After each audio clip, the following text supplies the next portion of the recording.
The brief for the updated 2018 Range Rover was a simple one: don't change it, just improve it. And on paper, at least, Land Rover has done just that. This new P400e version is the first ever plug-in hybrid Range Rover, mixing one of JLR's new 296 bhp Ingenium 2.0-liter four-cylinder petrol engines, along with the power from a 114 bhp electric motor. This is fed by a 13.1 kWh battery pack under the boot floor, giving a pure electric range of 31 miles.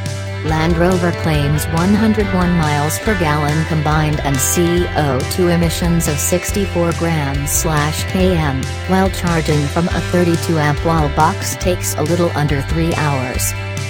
Best hybrid SUVs on sale right now. Climb inside and the first thing you'll notice is the overhauled dashboard. First seen in the Velar, Land Rover's In Control Touch Pro Duo now appears in the Range Rover and uses two screens for a multitude of different information. Like most plug-in hybrids, there are different ways of driving the P400e. There are two drive modes: default parallel hybrid and pure EV. The latter puts the car into its electric-only mode, while the former is slightly more complex. Leave the car to its own devices and the big Range Rover will switch between the petrol engine and electric motor, combining the two when necessary. There's a save mode to hold onto the batteries charge for use later on, or a predictive energy optimization (PEO) mode.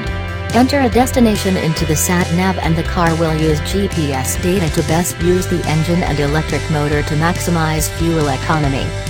Twist the rotary knob to and release the brakes, and the P400e glides away silently on electric power.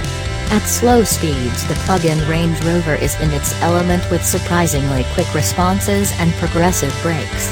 It makes for quite an eerie sensation, with silence replacing the usual V6 or V8 drawer. The tranquility is further enhanced with new thicker glass. While driving around in EV mode is a joy, it won't be long before the petrol engine kicks in.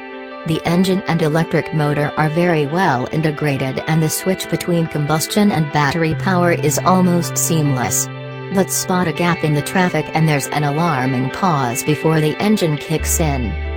And while the engineers have done an excellent job in making the 2.0-liter four-cylinder engine blend into the background while cruising, under hard acceleration the four-cylinder unit sounds strained and coarse.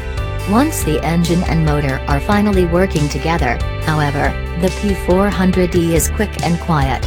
In fact, it's even faster than the V8 diesel.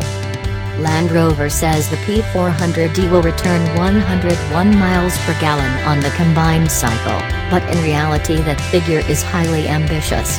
Drive the car without plugging in and that figure will drop to around 25 miles per gallon, which is barely better than the V8 version. There's no battery charge mode, either. Once you've depleted the 31-mile EV range, it's not possible to use the petrol engine to charge up the batteries. It's here where the 2.5-ton SUV can feel a little out of its depth. Elsewhere, all cars get a substantial styling overhaul. At the front there's a new Velar-style grille, which on the P400e contains a flap for the charging port, and revised bumper, while at the rear there are new lights and tailpipes. Quality is improved inside, too, with new switchgear and that clearer dual-screen infotainment setup. The seats are new, too.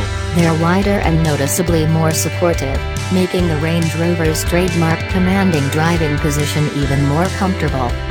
There's a new sun blind for the panoramic roof that opens and closes by waving your hand under the rear view mirror, and there are a number of new rear seat configurations and packs, too. Our car's executive pack had airline-style individual seats with heated foot and calf rests, but the slow and wobbly electrically operated center console is less inspiring.